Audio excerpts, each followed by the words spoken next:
한국이 20년간 봉인해 온 비밀을 공개했습니다. 8,000톤급 핵추진 잠수함 넉척. 세계 최강 미국 핵잠과 똑같은 체급이었습니다. 그 순간 세계가 둘로 갈렸습니다. 미국은 코웃음을 쳤습니다. 한국은 디젤이나 만지던 나라일 뿐이라고요. 중국은 경악했고 북한은 절망에 빠졌습니다. 그런데 가장 충격적인 건 경쟁국들의 반응이었습니다. 잠수함 강국 독일이 고개를 숙였고 역사적 라이벌 일본마저 한국을 인정했습니다. 그리고 마침내 캐나다가 독일을 꺾고 한국의 손을 잡았습니다. 한국을 비웃던 미국만 세계에 홀로 남았습니다. 도대체 한국은 저 바다 밑에서 무슨 괴물을 만들고 있었던 걸까요? 그 충격적인 반전의 전말을 지금 공개합니다. 시작하기 전 구독과 좋아요, 그리고 대한민국 파이팅 댓글로 한국을 응원해주세요. 이 영상은 여러 사건을 재미를 위해 각색한 소설 컨텐츠입니다. 워싱턴의 안보 라인이 하룻밤 사이에 완전히 뒤집혔습니다. 그날 아침 한국 국방부가 발표한 한 줄짜리 계획서가 태평양을 건너 이 도시에 도착했죠. 8,000톤급 핵추진 잠수함 넉척을 자기들 손으로 직접 만들겠다는 내용이었습니다. 그동안 군 안팎에서 떠돌던 5,000톤급이라는 숫자를 훌쩍 뛰어넘는 규모였어요. 무려 20년 넘게 입 밖에 내지 않고 봉인해 두었던 계획이 마침내 전 세계 앞에 그 실체를 드러낸 겁니다. 이 숫자가 공개되자마자 워싱턴의 국방 관계자들은 얼어붙었습니다. 그 발표가 나온 타이밍이 너무나도 절묘했거든요. 미국이 동맹국들에게 방위비를 더 내놓으라고 압박을 넣은 직후였습니다. 마치 한국이 이렇게 말하는 것 같았어요. 우리는 돈으로 보호받는 나라가 아니라 스스로 바다를 지키는 나라라고 말입니다. 하지만 진짜 충격은 그 다음에 기다리고 있었습니다. 영상이 마음에 드신다면 좋아요와 구독 부탁드립니다. 여러분의 작은 응원이 이 이야기를 끝까지 전할 수 있는 큰 힘이 됩니다. 저는 린다 카터입니다. 미국 국방부에서 30년 동안 잠수함 전력을 평가해 온 분석관이었죠. 세계 어느 나라가 어떤 잠수함을 몇 척 가졌는지, 그 배가 얼마나 깊이 자망하고 얼마나 조용히 움직이는지를 숫자로 따지는 것이 제 일이었습니다. 지금은 안보 전문 시사 프로그램을 진행하고 있습니다. 그날 제 책상 위로 그 한국발 보고서가 올라왔을 때 저는 코웃음부터 쳤습니다. 그게 얼마나 큰 실수였는지 그때는 정말 몰랐습니다. 제 사무실은 펜타곤에서 차로 20분 거리에 있습니다. 그날 아침 저는 평소처럼 커피를 들고 책상에 앉았어요. 창밖으로는 포토맥 강의 잿빛 물결이 천천히 흘러가고 있었죠. 라디오에서는 앵커가 한국의 핵잠수함 발표 소식을 전하고 있었습니다. 저는 한 귀로 듣고 한 귀로 흘렸습니다. 솔직히 말씀드리면 그게 대단한 뉴스라고 생각하지 않았거든요. 제 책상 위에는 두꺼운 파일 하나가 놓여 있었습니다. 표지에는 이렇게 적혀 있었죠. 한국 잠수함 전력평가 대회비. 제가 펜타곤을 떠나기 전 마지막으로 검토했던 보고서였습니다. 그 안에 적힌 결론은 명확했어요. 한국은 디젤 잠수함을 잘 만드는 나라다. 그 이상도 그 이하도 아니다. 저는 그 결론에 한치의 의심도 없었습니다. 전화벨이 울린 건 오전 10시쯤이었습니다.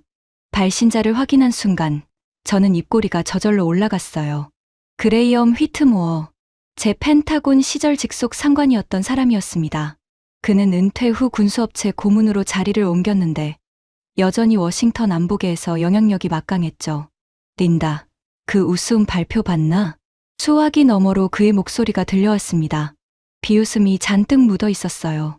방금 라디오에서 들었어요. 한국이 핵잠을 만들겠다고요? 핵잠이라고? 그게 핵잠이면 내 손에 장을 지지겠어. 그 친구들은 디젤이나 만지던 나라야. 평생 잠수함 엔진에 기름때 묻히던 하청업자들이라고. 그런 애들이 무슨 원자로를 돌려? 휘트모어의 웃음소리가 사무실 안에 울렸습니다. 저도 따라 웃었어요. 그 순간만큼은 그의 말이 너무나 당연하게 들렸거든요. 제가 마지막으로 본 보고서에도 그렇게 적혀 있었어요. 한국은 디젤 잠수함 전문이라고. 바로 그거야. 그 보고서 내가 쓰게 한 거잖아. 8,000톤. 그건 우리 해군 주력 핵잠이랑 같은 체급이야. 그 친구들이 그런 걸 자기 손으로 만든다고? 어디서 도면이라도 훔쳐왔겠지. 아니면 독일 거 베껴서 디젤 엔진에 페인트 칠한 거고. 그의 목소리에는 확신이 가득했습니다. 그리고 저는 그 확신을 그대로 받아들였어요. 30년 동안 같은 책상에 앉아 같은 숫자를 봐온 우리 둘에게 한국이라는 나라는 그저 동맹국 목록의 한 줄에 불과했으니까요. 깊이 들여다볼 가치가 있는 상대라고는 생각조차 하지 않았습니다. 그런데 왜 전화하셨어요, 그레이엄? 아, 그게 말이야. 윗선에서 한국 핵잠건으로 평가, 보고서를 다시 하나 만들라고 하더라고. 발표가 워낙 시끄러워서 의회가 신경을 쓰는 모양이야. 자네가 이 분야 최고 전문가잖아. 자네한테 맡기고 싶은데 어때? 저는 잠시 망설였습니다. 펜타곤을 떠난 지 꽤 됐고 지금은 방송 일로 바빴거든요. 내용은 이미 정해진 거 아닌가요? 한국은 위협 등급의 미달이다. 그렇게 결론 내면 되는 거잖아요. 수화기 너머에서 짧은 침묵이 흘렀습니다. 그리고 휘트모어가 목소리를 낮췄어요. 바로 그거야, 린다. 자네는 똑똑해. 결론은 이미 나와 있어. 그냥 자네 이름 좀 빌려주면 돼. 한국 핵잠은 과장된 허세다. 실전 능력은 의문이다. 그렇게 적어주면 되는 거야. 보수는 섭섭지 않게 챙겨줄게. 그때는 그 말이 그냥 평범한 의뢰처럼 들렸습니다. 이미 답이 정해진 일을 권위 있는 이름으로 마무리하는 것. 워싱턴에서는 흔한 일이었으니까요. 저는 별 생각 없이 고개를 끄덕였습니다. 알겠어요. 자료 보내주세요. 한번 볼게요. 전화를 끊고 나서 저는 다시 창밖을 봤습니다. 포토맥강 위로 갈매기 한 마리가 낮게 날고 있었어요. 그날따라 강물이 유난히 차가워 보였죠. 저는 그 의뢰가 제 30년 경력에서 가장 부끄러운 일이 될지 아니면 가장 정직한 일이 될지 전혀 알지 못했습니다. 그저 한국이라는 나라를 늘 그래왔듯이 가볍게 보고 있었을 뿐입니다. 이틀 뒤 휘트모어가 보낸 자료가 도착했습니다. 두꺼운 봉투 안에는 한국의 잠수함 개발 이력이 빼곡히 정리되어 있었어요. 저는 안경을 고쳐 쓰고 첫 장을 펼쳤습니다. 그리고 익숙한 안도감을 느꼈죠.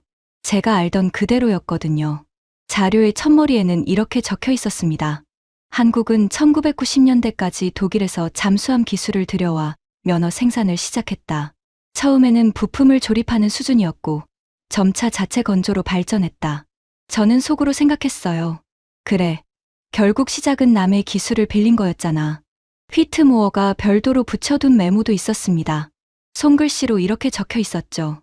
린다, 핵심만 봐. 이 친구들은 평생 디젤이었어. 원자로 돌려본 적도 없는 나라가 갑자기 8,000톤 핵잠. 코미디야. 적당히 깎아줘. 저는 그 메모를 보며 피식 웃었습니다. 그의 표현이 거칠긴 했지만 틀린 말은 아니라고 생각했거든요. 그날 오후 저는 옛 펜타곤 동료 몇 명을 점심 식사에 초대했습니다. 한국 핵잠건에 대한 업계의 분위기를 살펴보기 위해서였죠. 약속 장소는 펜타곤 근처의 오래된 스테이크 하우스였습니다. 문을 열고 들어서자 구운 고기 냄새와 함께 익숙한 웃음소리가 들려왔어요. 자리에 앉자마자 화제는 자연스럽게 한국으로 흘렀습니다. 그 한국 핵잠 얘기 다들 들었지? 먼저 입을 연 건 해군 출신 분석관 데이비드였습니다. 그는 포크로 스테이크를 찍으며 고개를 절레절레 흔들었어요. 솔직히 그거 정치쇼 아니야? 발표 타이밍 봐. 우리가 방위비 얘기 꺼내니까 갑자기 핵잠 카드를 던진 거잖아. 협상용 블러핑이지. 내 생각도 그래. 옆에 있던 정보 분석가 캐런이 거들었습니다. 그녀는 와인잔을 들며 어깨를 으쓱했어요. 핵잠이라는 게 어디 쉬운 일인가? 원자로를 잠수함 안에 넣는다는 건 차원이 다른 기술이야. 미국이랑 러시아, 영국, 프랑스, 중국, 그리고 인도까지. 핵잠 클럽은 딱 그 나라들 뿐이야. 거기 들어가려면 수십 년 노하우가 필요해. 한국 같은 나라가 갑자기 끼어든다고? 말이 안 되지. 저는 그들의 말에 고개를 끄덕였습니다. 그리고 한마디 보탰어요.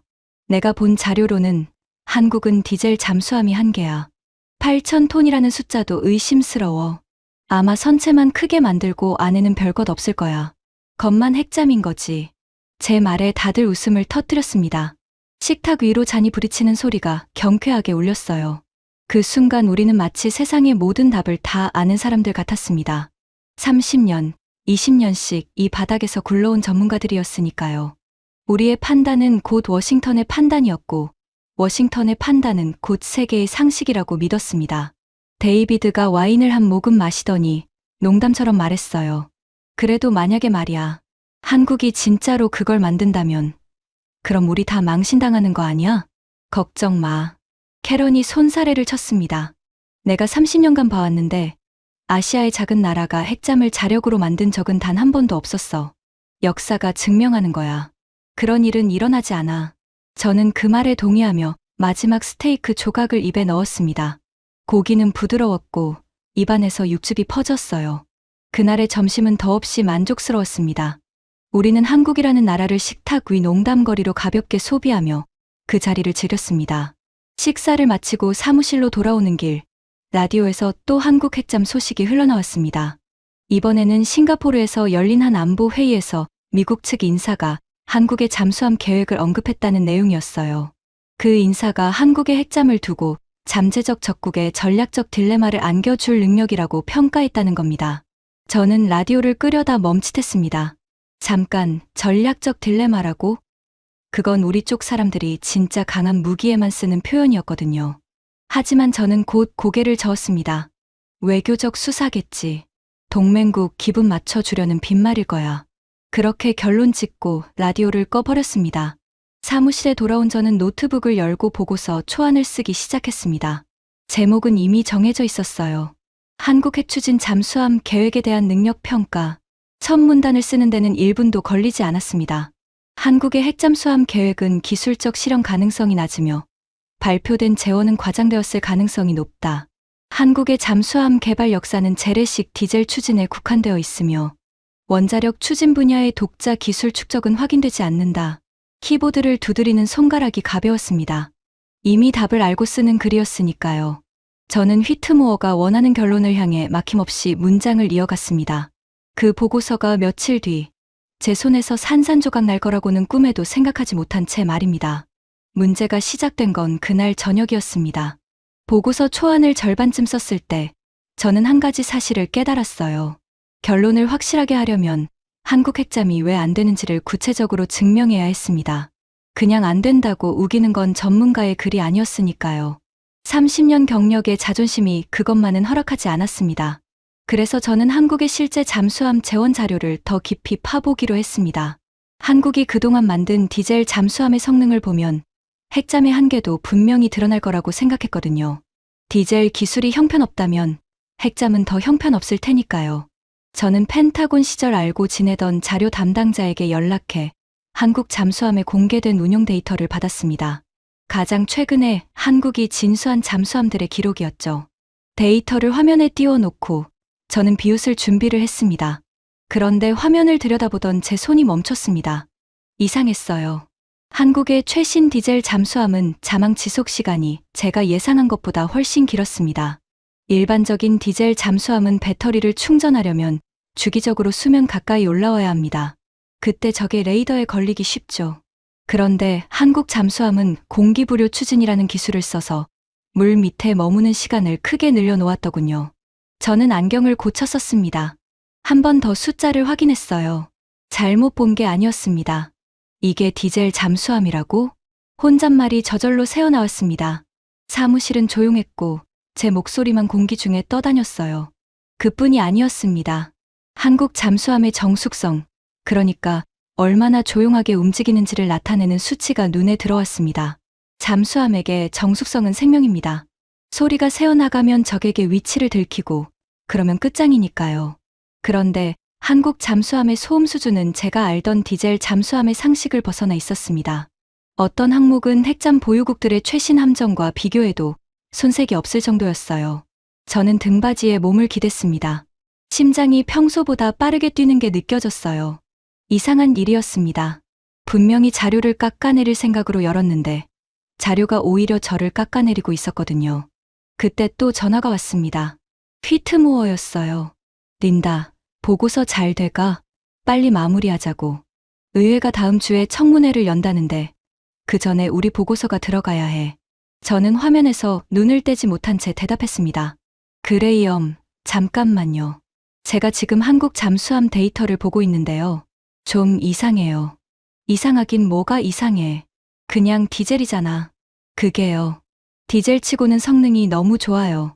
정숙성이랑 자망 지속 시간이 제 예상을 한참 넘어서요. 이런 디젤 기술을 가진 나라라면 핵잠도 그냥 무시할 수만은. 린다. 휘트모어가 제 말을 잘랐습니다. 목소리가 갑자기 차갑게 가라앉았어요. 자네 지금 무슨 소리 하는 거야? 우리 결론은 이미 정해졌어.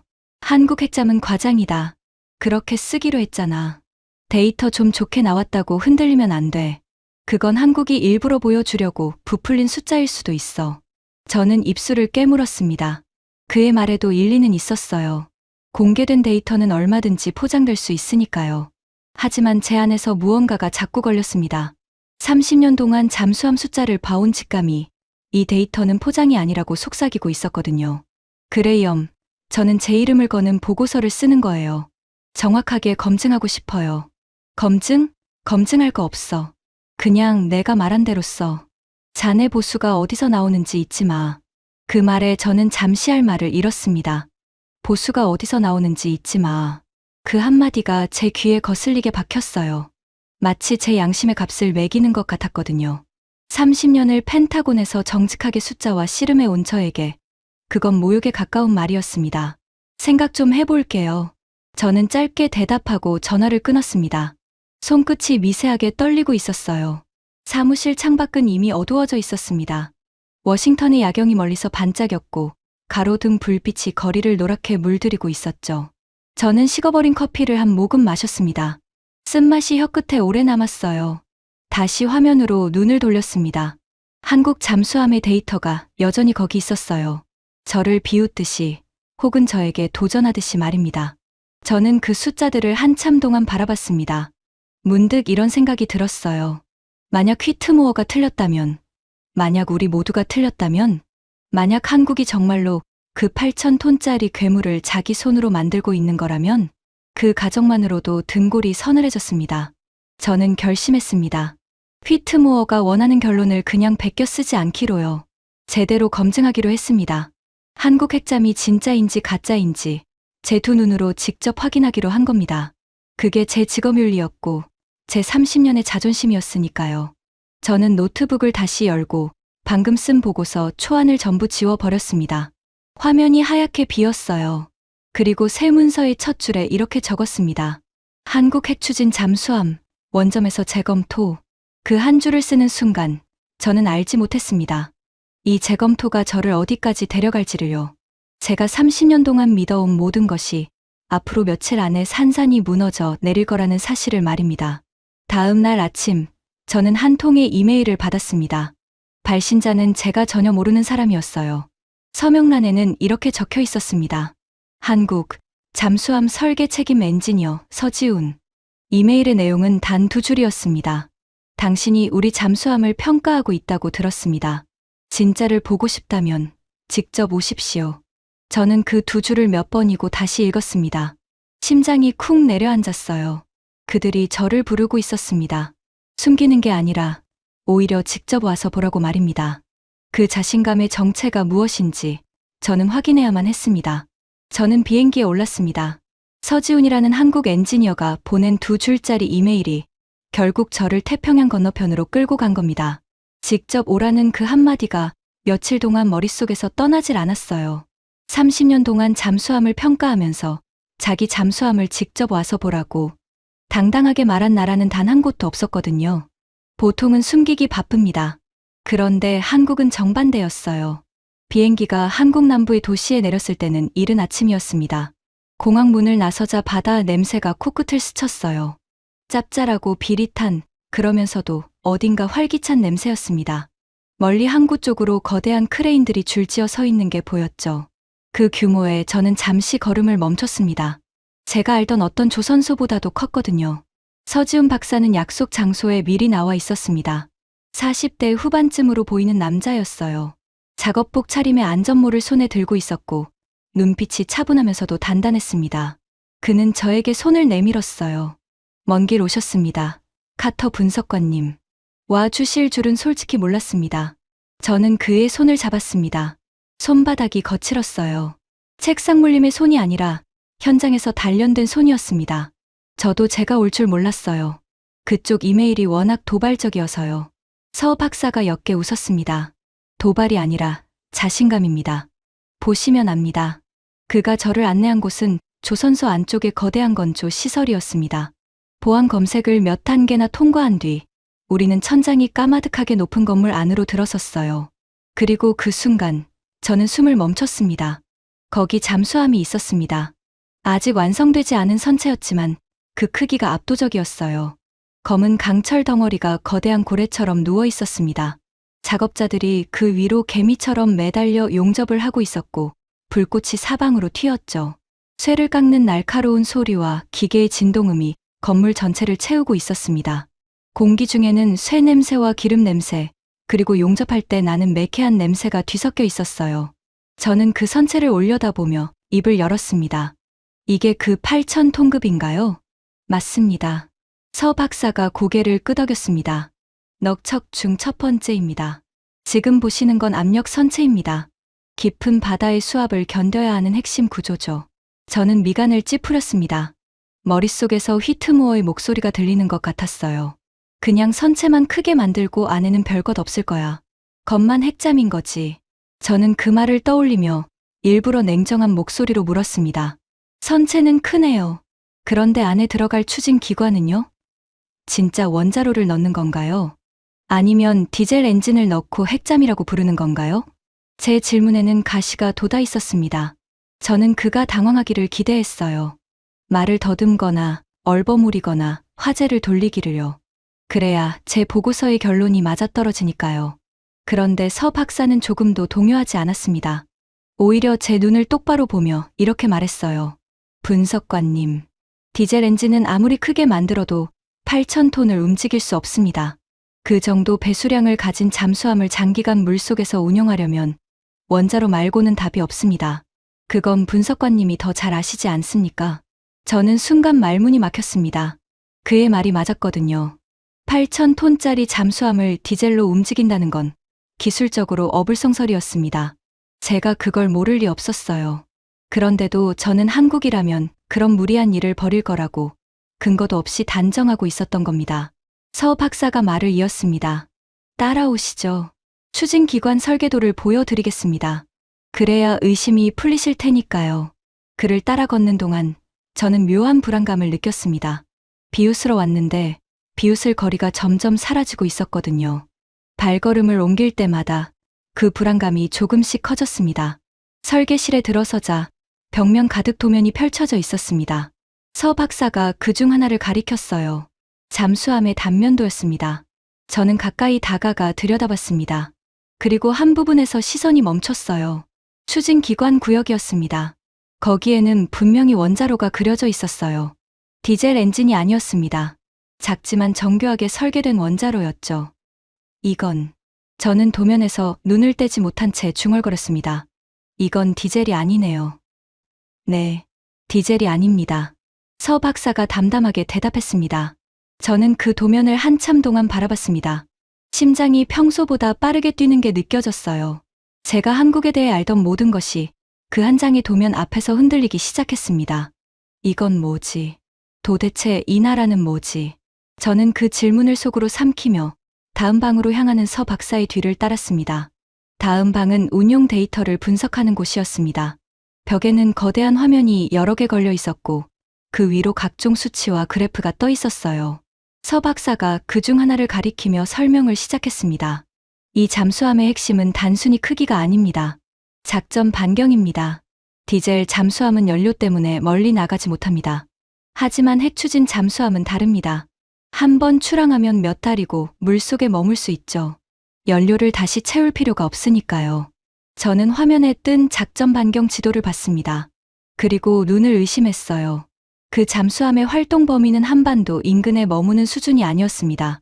지도 위에서는 태평양을 가로질러 인도양과 그 너머까지 뻗어 있었죠. 잠깐만요. 저는 화면을 가리켰습니다. 이 작전 반경이 맞아요? 이건 북한을 상대하는 수준이 아니잖아요. 이건 대양을 무대로 움직이는 잠수함이에요. 정확하게 보셨습니다. 서 박사가 고개를 끄덕였습니다. 그의 목소리에는 자부심이 묻어 있었어요. 많은 분들이 오해하십니다. 한국 잠수함은 북한만 막으면 된다고 생각하시죠. 하지만 우리가 지키려는 건 더 넓습니다. 우리 무역선이 지나가는 모든 바닷길입니다. 한국은 자원이 없는 나라입니다. 모든 걸 배로 실어옵니다. 그 길이 막히면 나라가 멈춥니다. 그래서 우리는 멀리 나갈 수 있는 잠수함이 필요한 겁니다. 저는 그 말을 들으며 등골이 서늘해졌습니다. 한국은 단순히 방어용 무기를 만드는 게 아니었어요. 세계의 바다를 무대로 삼겠다는 의지를 품고 있었던 겁니다. 그건 제가 알던 한국의 모습이 전혀 아니었습니다. 서 박사가 다른 화면으로 저를 안내했습니다. 이번에는 정숙성 데이터였어요. 잠수함에게 가장 중요한 건 조용함입니다. 소리가 나면 적에게 들킵니다. 들키면 죽습니다. 그래서 우리는 소음을 줄이는데 수십 년을 쏟았습니다. 화면에 그래프가 떴습니다. 저는 그 수치를 보고 한동안 말을 잇지 못했어요. 한국 잠수함의 소음 수준은 제가 알던 핵잠 보유국들의 최신 함정과 비교해도 결코 뒤지지 않았습니다. 어떤 항목에서는 오히려 더 조용했어요. 이게 진짜예요? 저도 모르게 목소리가 떨렸습니다. 이 정숙성 수치가 사실이라면 이 잠수함은 적의 코앞까지 들키지 않고 접근할 수 있다는 건데 바로 그겁니다. 서 박사가 말했습니다. 우리는 이걸 수중에서 적을 먼저 찾아내고 먼저 대응하는 능력이라고 부릅니다.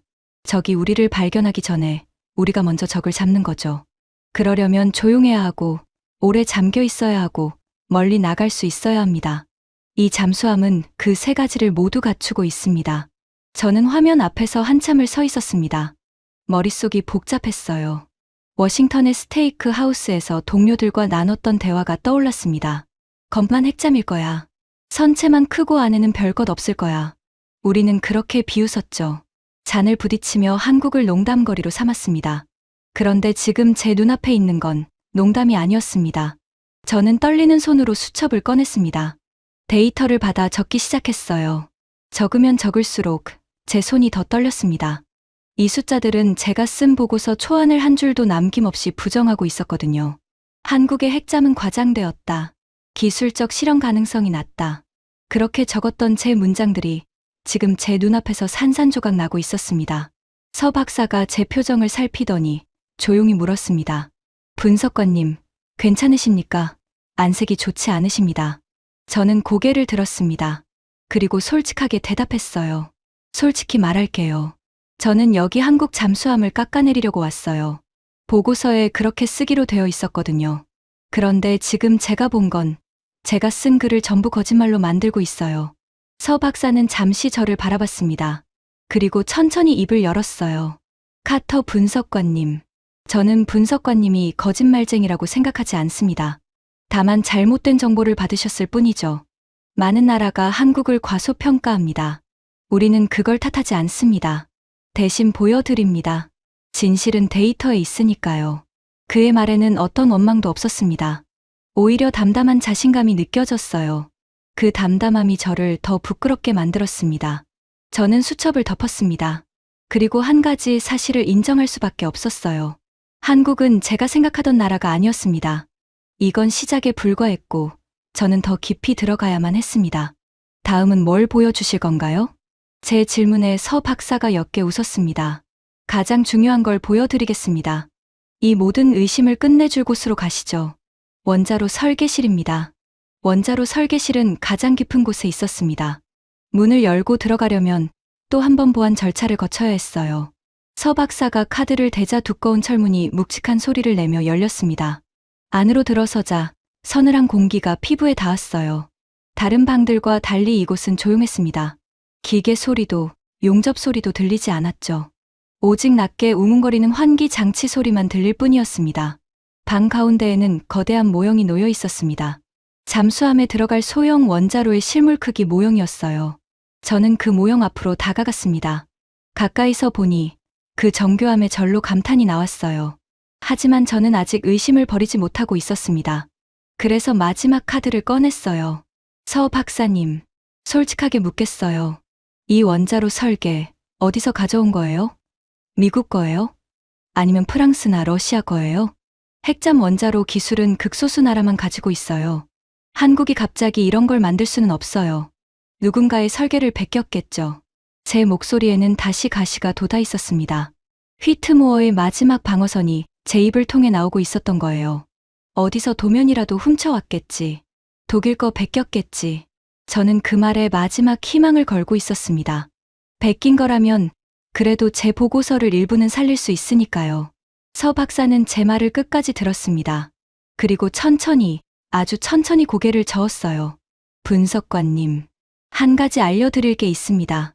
한국은 원자력 발전소를 직접 설계하고 짓는 나라입니다. 수십 년 동안 자체 기술로 원자로를 만들어 왔습니다. 그뿐이 아닙니다. 우리는 다른 나라에 원자력 발전소를 수출하기도 합니다.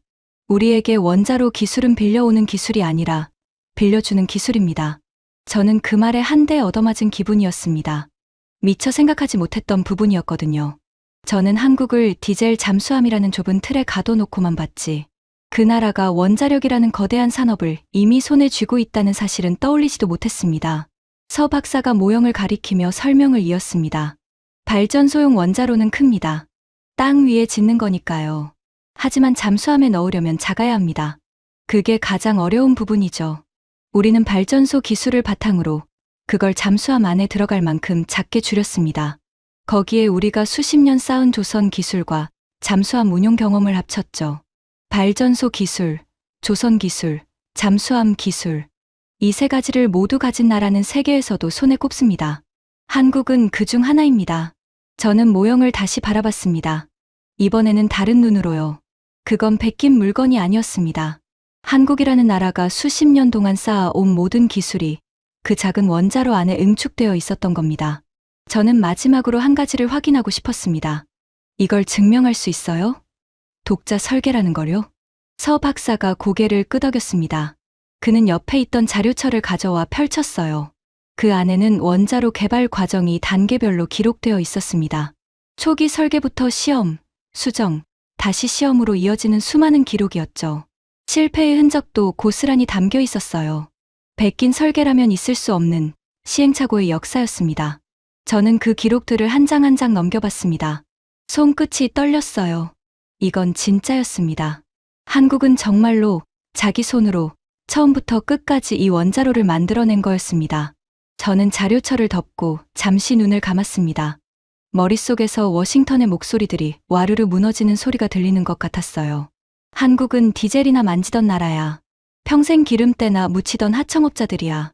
그 비웃음들이 지금 이 방 안에서 모두 거짓으로 판명나고 있었습니다.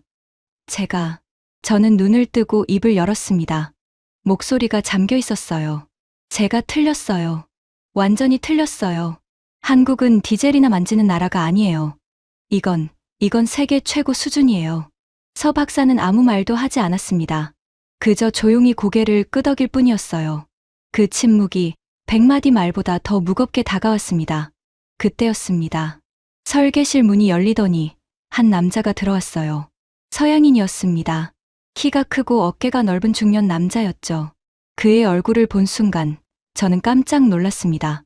아는 얼굴이었거든요. 마르쿠스 라인하르트, 독일의 잠수함 제조 기업 TKMS의 수석 엔지니어였습니다. 세계 잠수함 업계에서 모르는 사람이 없는 인물이었죠. 그리고 그가 속한 TKMS는 한국과 잠수함 시장에서 정면으로 경쟁하는 회사였습니다.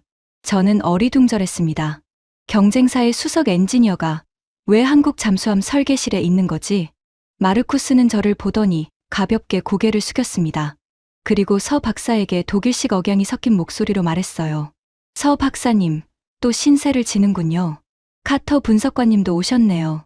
흥미로운 자리가 되겠습니다. 저는 점점 더 혼란스러워졌습니다. 도대체 여기서 무슨 일이 벌어지고 있는 건지 감조차 잡을 수 없었으니까요. 마르쿠스 라인하르트가 제 옆에 섰습니다. 그는 원자로 모형을 한참 동안 바라봤어요. 그의 표정은 복잡했습니다. 감탄과 씁쓸함이 뒤섞인 얼굴이었죠. 저는 참다 못해 그에게 물었습니다. 라인하르트 씨, 당신은 TKMS 소속이잖아요. 한국과 경쟁하는 회사 아닌가요? 그런데 왜 여기 계신 거죠? 마르쿠스는 천천히 고개를 돌려 저를 봤습니다. 그리고 쓴웃음을 지었어요. 카터 분석관님, 저는 잠수함을 35년 동안 만들어 온 사람입니다. 회사 이전에 저는 엔지니어입니다. 엔지니어에게는 진실을 인정할 의무가 있죠. 제가 여기 온 건 한국이 만드는 걸 제 눈으로 직접 확인하고 싶어서입니다. 저는 그의 다음 말을 기다렸습니다. 설계실 안에는 환기 장치의 낮은 소음만이 흘렀어요. 그리고 확인했습니다. 마르쿠스가 말을 이었습니다. 그의 목소리는 무거웠어요. 솔직히 말씀드리겠습니다. 독일은 잠수함 분야에서 오랜 역사를 가지고 있습니다. 우리는 한때 세계 최고였습니다. 그래서 저는 한국을 늘 후발주자로 여겼습니다. 우리에게 기술을 배워간 학생 정도로 생각했죠. 그가 잠시 말을 멈췄습니다. 그리고 원자로 모형을 가리켰어요. 하지만 이건 다릅니다. 이 정숙성 기술, 이 원자로 소형화 기술, 저는 솔직히 인정합니다. 몇몇 분야에서 한국은 이미 우리를 앞질렀습니다. 우리 회사에서는 아직 이 수준에 도달하지 못한 영역이 있습니다. 저는 귀를 의심했습니다. 경쟁사의 수석 엔지니어가 경쟁국의 잠수함을 두고 우리를 앞질렀다고 인정하고 있었던 겁니다. 이건 보통 일이 아니었어요. 자기 회사의 약점을 적 앞에서 드러내는 거나 마찬가지였으니까요. 라인하르트 씨, 그 말 진심이에요? 당신 회사에 불리한 얘기잖아요. 마르쿠스가 고개를 끄덕였습니다. 진심입니다. 거짓말을 하는 건 엔지니어의 자존심을 버리는 일이니까요. 한국은 학생이 아니었습니다. 어느새 우리와 어깨를 나란히 하는, 아니 어떤 부분에서는 우리를 가르칠 수 있는 상대가 되어 있었습니다.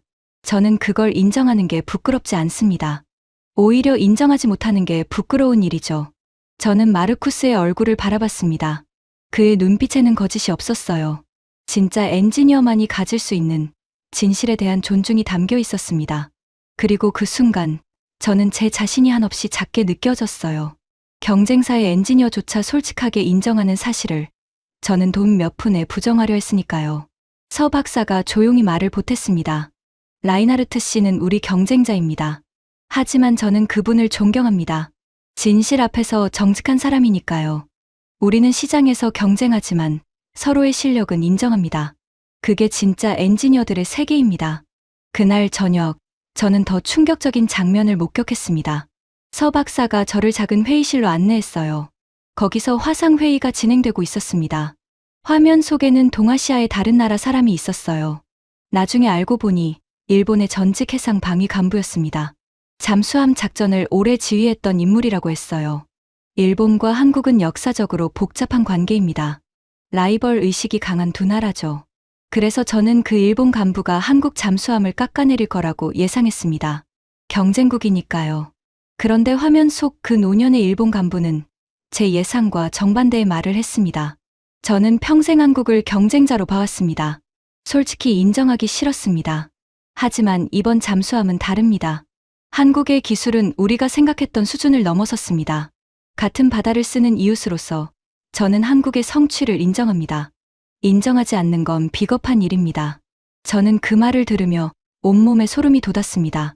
한국의 오랜 경쟁자인 독일도, 한국의 역사적 라이벌인 일본도 모두 한국을 인정하고 있었던 겁니다. 경쟁자들이 한 목소리로 인정하는 기술, 그건 더 이상 의심할 여지가 없는 진짜였습니다. 저는 회의실을 나와 복도에 잠시 멈춰 섰습니다. 창밖으로 어두운 바다가 보였어요. 그 검은 물결을 바라보며 저는 생각했습니다. 저기 경쟁자가, 라이벌이 인정하는 나라. 그런 나라를 저는 디젤이나 만지는 하청업자라고 비웃었던 겁니다. 부끄러움이 파도처럼 밀려왔습니다. 그리고 그 부끄러움 끝에 한 가지 의문이 떠올랐어요. 도대체 휘트모어는 왜 그토록 집요하게 한국을 깎아내리려 했던 걸까? 모두가 인정하는 사실을 왜 그 사람만은 끝까지 부정하려 했던 걸까? 그 의문의 답을 저는 곧 알게 됩니다. 그리고 그 답은 제가 상상했던 것보다 훨씬 더 추악했습니다. 한국에서의 마지막 밤, 저는 휘트모어에게 전화를 걸었습니다. 호텔 방 창밖으로는 항구의 불빛이 반짝이고 있었어요. 거대한 조선소의 크레인들이 어둠 속에서 묵묵히 서 있었죠. 저는 그 풍경을 보며 수화기를 들었습니다. 마음을 정한 상태였어요. 진실을 말할 생각이었습니다. 신호음이 몇 번 울리고 휘트모어가 전화를 받았습니다. 린다, 보고서 다 됐나? 청문회가 코앞이야. 빨리 보내. 저는 깊게 숨을 들이켰습니다. 그리고 차분하게 말했어요. 그레이엄, 저 지금 한국에 있어요. 직접 와서 봤어요. 한국 잠수함은 진짜예요. 원자로도 독자 설계고 정숙성도 세계 최고 수준이에요. 제가 본 데이터는 전부 사실이었어요. 그 보고서 못 쓰겠어요. 거짓말이니까요. 수화기 너머에서 잠시 침묵이 흘렀습니다. 그리고 휘트모어의 목소리가 들려왔어요. 그런데 그 목소리는 제가 알던 목소리가 아니었습니다. 차갑고 날카로웠어요. 린다, 자네 지금 제정신이야? 누가 자네더러 한국까지 가라고 했어. 자네는 그냥 책상에 앉아서 내가 준 자료로 결론만 내면 됐어. 왜 쓸데없이 일을 키워? 쓸데없는 일이 아니에요. 진실이에요. 그레이엄. 우리가 틀렸어요. 진실? 휘트모어가 코웃음을 쳤습니다. 린다, 순진하긴. 이 바닥에 진실이 어디 있어. 돈이 있을 뿐이지. 자네 그 보고서가 누구한테 가는지 알아? 캐나다야. 캐나다가 곧 잠수함을 대량으로 사. 엄청난 돈이 걸린 계약이지. 그 계약을 두고 한국이랑 독일이 경쟁하고 있어. 그리고 나는 독일 쪽에서 돈을 받고 있고. 저는 그 말에 숨이 멎는 것 같았습니다. 손에 들린 수화기가 무겁게 느껴졌어요. 뭐라고요? 당신, 독일 회사 로비스트였어요? 로비스트. 거창하게 말할 거 없어. 그냥 컨설팅이지. 캐나다가 독일 잠수함을 사게 만들면 나한테 떨어지는 게 어마어마해. 그러려면 경쟁자인 한국을 깎아내려야 하잖아. 한국 핵잠은 과장이다. 실전 능력은 의문이다. 자네 같은 펜타곤 출신 전문가가 그렇게 보고서를 써주면 캐나다가 한국을 의심하게 되거든. 그럼 독일이 이기는 거고. 알겠어. 이게 어떻게 돌아가는 건지. 저는 한참 동안 말을 잇지 못했습니다. 머릿속이 새하얘졌어요. 그러니까 휘트모어는 처음부터 한국을 깎아내릴 생각으로 저에게 접근한 거였습니다. 제 30년 경력과 명성을 독일 회사의 돈벌이를 위한 도구로 쓰려고 한 거였어요. 한국이 디젤이나 만지던 나라라는 그 멸시도 진심이 아니라 계산이었습니다. 돈을 위한 연기였던 거예요. 그레이엄. 그럼 당신이 했던 그 말들. 한국은 하청업자다. 핵잠은 코미디다. 그게 다 거짓말이었어요? 당신도 한국이 진짜라는 걸 알고 있었던 거예요? 수화기 너머에서 휘트모어가 낮게 웃었습니다. 당연하지. 나도 데이터는 봤어. 한국이 진짜라는 거 나도 알아. 하지만 그게 무슨 상관이야? 중요한 건 캐나다가 누구 잠수함을 사느냐지. 진실이 어떻든 사람들이 믿게 만들면 그게 진실이 되는 거야. 그리고 그걸 만드는 게 자네 같은 전문가의 이름이고. 그래서 자네한테 두둑하게 챙겨주겠다는 거 아니야. 그 순간 저는 30년 동안 알고 지낸 이 사람이 누구인지 처음으로 똑똑히 봤습니다. 그는 진실 같은 건 안중에도 없는 사람이었어요. 오직 돈만 보였죠. 한 나라가 수십 년 동안 피땀 흘려 이룬 성취를 그는 그저 자기 입속을 위해 짓밟으려 하고 있었습니다. 그것도 거짓이라는 걸 뻔히 알면서요. 분노가 천천히 차올랐습니다. 손끝이 차가워지는 게 느껴졌어요. 그레이엄. 저는 그 보고서 안 써요. 거짓말로 한 나라를 깎아내리는 일에 제 이름을 빌려주지 않을 거예요. 린다. 휘트모어의 목소리가 다시 차갑게 변했습니다. 잘 생각해. 자네가 협조 안 하면 나는 다른 사람을 찾으면 돼. 하지만 자네는 잃을 게 많아. 방송일, 명성, 인맥. 내가 마음만 먹으면 자네 평판 정도는 얼마든지 흔들 수 있어. 30년 우정 생각해서 좋게 말할 때 들어. 보고서 써. 알았어? 협박이었습니다. 노골적인 협박이었어요. 그는 우정이라는 단어까지 입에 올리며 저를 자기 뜻대로 움직이려 하고 있었습니다. 하지만 그 말은 오히려 제 결심을 단단하게 만들었어요. 그레이엄. 30년 동안 당신을 존경했어요. 그런데 지금 보니 제가 존경한 건 허상이었네요. 당신은 엔지니어도 전문가도 아니에요. 그냥 돈에 영혼을 판 사람이에요. 저는 그렇게 살지 않을 거예요. 린다, 너 정말. 저는 전화를 끊었습니다. 수화기를 내려놓는 손이 떨렸어요. 하지만 마음은 그 어느 때보다 또렷했습니다. 창밖으로 다시 항구를 바라봤습니다. 한국의 조선소가 어둠 속에서 불을 밝히고 있었어요. 저 안에서 수많은 사람들이 지금 이 순간에도 8,000톤짜리 잠수함을 만들고 있었죠. 누군가는 진실을 만들고 누군가는 그 진실을 돈으로 덮으려 하고 있었습니다. 저는 결심했습니다. 진실의 편에 서기로요. 30년 경력을 걸고 거짓이 아니라 사실을 말하기로 했습니다. 하지만 그때까지도 저는 알지 못했습니다. 캐나다의 그 거대한 잠수함 계약이 곧 어떤 결말을 맞게 될지를요. 그리고 그 결말이 휘트모어 같은 사람들의 세상을 어떻게 뒤집어 놓을지를 말입니다. 다음 날 아침, 저는 워싱턴으로 돌아가는 비행기에 올랐습니다. 가방 안에는 한국에서 받은 데이터가 가득 들어 있었어요. 그리고 제 마음속에는 이제 막 시작된 분노와 결심이 함께 타오르고 있었습니다. 워싱턴으로 돌아온 지 며칠 지나지 않아 그 소식이 터졌습니다. 캐나다가 차세대 잠수함 사업의 최종 결정을 발표한 겁니다. 수십조 원이 걸린 거대한 계약이었어요. 한국과 독일이 마지막까지 맞붙은 그 경쟁의 승자가 마침내 가려진 거죠. 저는 그 발표를 사무실에서 생중계로 지켜봤습니다. 화면 속 캐나다 국방 당국자가 단상에 올라 마이크 앞에 섰어요. 그가 입을 열기 직전 저도 모르게 두 손을 꽉 쥐었습니다. 심장이 빠르게 뛰었어요. 오랜 검토 끝에 캐나다 정부는 차세대 잠수함 사업의 우선 협상 대상자로 한국의 하나를 선정했습니다. 그 한마디에 저는 자리에서 벌떡 일어섰습니다. 한국이 이겼습니다. 독일을 꺾고 한국이 그 거대한 계약을 따낸 겁니다. 화면 속 당국자는 선정 이유를 설명했어요. 한국 잠수함의 정숙성, 긴 작전 지속 능력, 그리고 무엇보다 약속한 일정을 지킬 수 있는 건조 능력이 결정적이었다고 했습니다. 그는 이렇게 덧붙였어요. 우리는 가장 뛰어난 기술을 가진 파트너를 선택했습니다. 그 기준에 가장 부합한 것이 한국이었습니다. 저는 그 말을 들으며 온몸의 전율이 일었습니다. 불과 몇 주 전, 저는 워싱턴의 스테이크 하우스에서 한국을 비웃었어요. 디젤이나 만지는 나라라고요. 그런데 지금 그 나라가 잠수함 강국 독일을 정면으로 꺾고 세계 무대에서 승리를 거머쥐었습니다. 그 순간 떠오른 사람이 있었습니다. 휘트모어였어요. 저는 곧바로 업계 소식을 확인했습니다.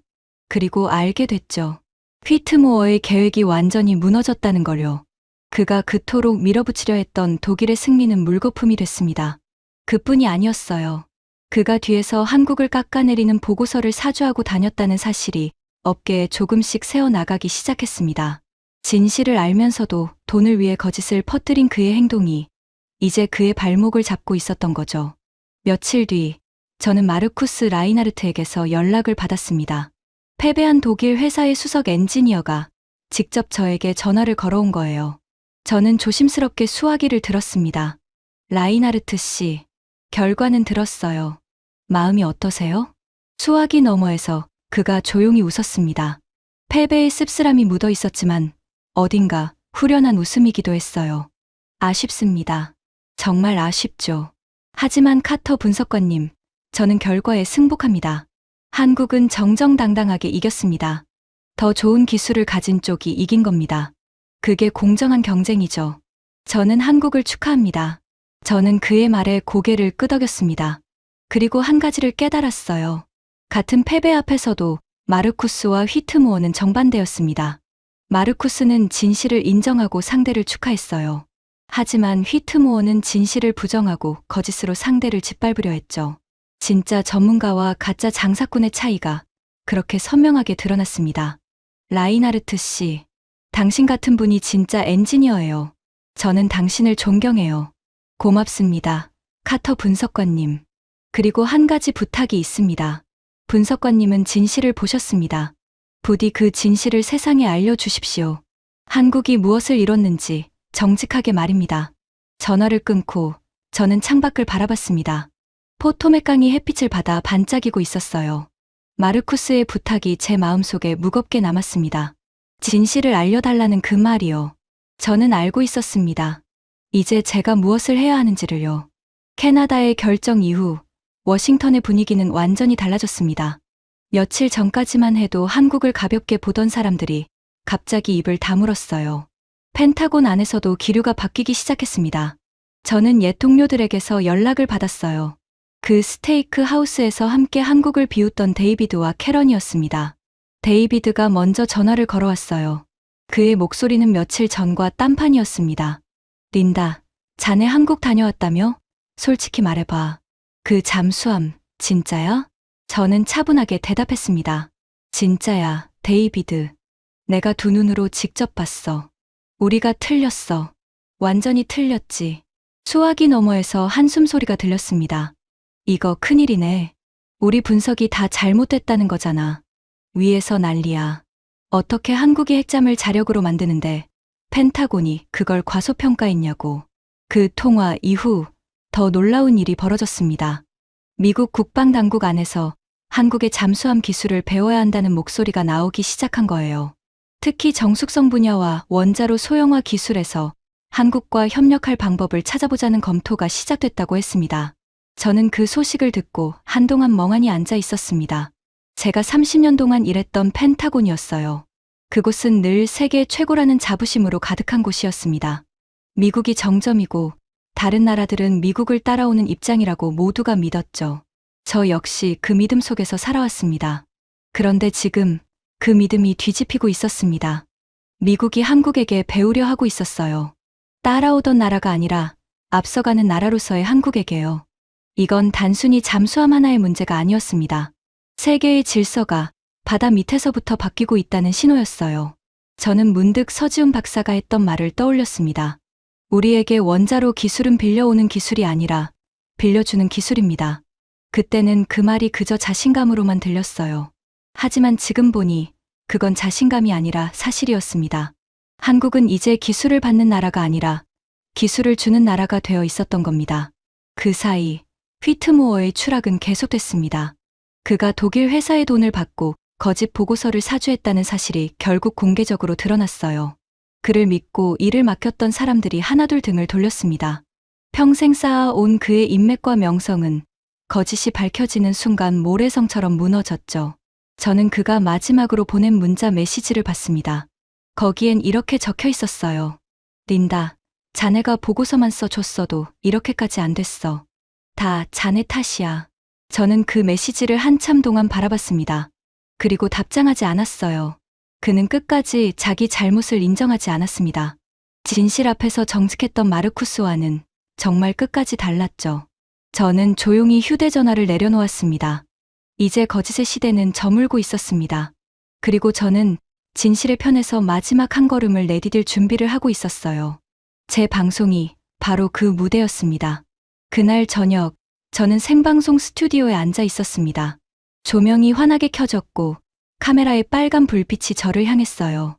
제 앞에는 미리 준비된 원고가 놓여 있었습니다. 방송국에서 정해준 대본이었죠. 평소처럼 안보 현안을 차분하게 전달하는 내용이었습니다. 하지만 저는 그 원고를 읽지 않기로 했습니다. 방송이 시작됐고 진행 신호가 들어왔습니다. 저는 잠시 카메라를 바라봤어요. 심장이 빠르게 뛰었습니다. 30년 경력에서 가장 떨리는 순간이었어요. 저는 깊게 숨을 들이켰습니다. 그리고 원고를 한쪽으로 천천히 밀어놓았습니다.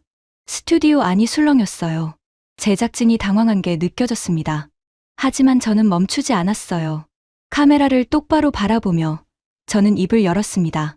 시청자 여러분, 오늘 저는 준비된 원고 대신 제 입으로 직접 한 가지를 말씀드리려 합니다. 저는 미국 국방부에서 30년 동안 잠수함을 평가해 온 분석관이었습니다. 그리고 오늘 제가 30년 동안 믿어온 것을 정정하려 합니다. 스튜디오가 조용해졌습니다. 카메라 너머로 수많은 시청자들이 저를 보고 있을 거라고 생각하니 손끝이 떨렸어요. 하지만 제 목소리는 흔들리지 않았습니다. 저는 한국이라는 나라를 늘 가볍게 봤습니다. 디젤 잠수함이나 만드는 강대국을 따라오는 작은 나라라고 생각했죠. 부끄럽지만 그게 저의 진심이었습니다. 그런데 얼마 전 저는 한국에 직접 다녀왔습니다. 그리고 제 두 눈으로 똑똑히 봤습니다. 저는 잠시 말을 멈췄습니다. 그리고 한 글자 한 글자 힘주어 말했어요. 한국은 세계 최고 수준의 핵추진 잠수함을 자기 손으로 만들고 있었습니다. 원자로는 독자 설계였고 정숙성은 어떤 강대국에도 뒤지지 않았습니다. 경쟁국인 독일의 엔지니어조차 한국이 자신들을 앞질렀다고 인정했습니다. 역사적 라이벌인 일본도 한국의 성취를 인정했습니다. 그리고 마침내 캐나다가 그 거대한 잠수함 계약을 한국에 맡겼습니다. 저는 카메라를 향해 몸을 조금 더 기울였습니다. 여러분, 진실을 인정하는 것은 부끄러운 일이 아닙니다. 진실을 외면하는 것이 부끄러운 일입니다. 저는 오늘 30년의 제 편견을 내려놓습니다. 한국은 더 이상 따라오는 나라가 아닙니다. 어떤 분야에서는 이미 세계가 따라가야 할 기준이 되었습니다. 방송이 끝났을 때 스튜디오는 한동안 침묵에 잠겼습니다. 그러다 제작진 한 사람이 조용히 박수를 치기 시작했어요. 그리고 그 박수가 점점 스튜디오 전체로 퍼져나갔습니다. 저는 마이크를 내려놓고 자리에서 일어섰습니다. 마음이 그 어느 때보다 가벼웠어요. 30년 동안 짊어지고 있던 거짓의 무게를 마침내 내려놓은 기분이었습니다. 며칠 뒤 저는 서지훈 박사에게서 한 통의 이메일을 받았습니다. 그 방송을 봤다는 내용이었어요. 이메일의 마지막에는 이렇게 적혀 있었습니다. 당신은 진실 앞에서 정직한 사람이었습니다. 우리는 그런 사람을 존경합니다. 언제든 다시 한국에 오십시오. 이번에는 손님이 아니라 친구로 환영하겠습니다. 저는 그 글을 읽으며 눈시울이 뜨거워졌습니다. 한국은 자신을 비웃었던 사람에게조차 진실을 인정한 순간 친구의 손을 내밀었어요. 그 너른 마음이 어쩌면 그 나라가 여기까지 올 수 있었던 진짜 힘인지도 모르겠습니다. 저는 다시 창밖을 바라봤습니다. 워싱턴의 밤하늘에 별이 떠 있었어요. 저 먼 태평양 건너편 한국의 조선소에서는 지금 이 순간에도 8,000톤짜리 잠수함이 만들어지고 있을 겁니다. 누군가가 안 된다고 비웃을 때 묵묵히 칼날을 갈며 여기까지 온 나라가 만든 그 괴물이 말입니다. 바다의 질서는 바뀌고 있습니다. 그리고 그 변화의 한가운데에 한국이 서 있습니다. 저는 이제 압니다. 진짜 강함은 큰 목소리에서 나오지 않는다는 것을요. 누가 알아주지 않아도 묵묵히 자기 길을 걸어온 자만이 결국 세상이 인정할 수밖에 없는 진짜가 된다는 것을요.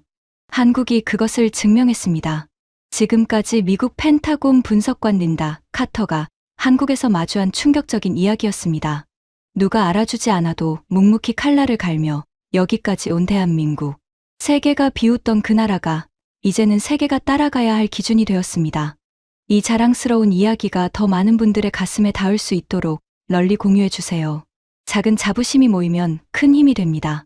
구독과 좋아요도 잊지 말아 주세요. 지금까지 감동테라였습니다. 감사합니다.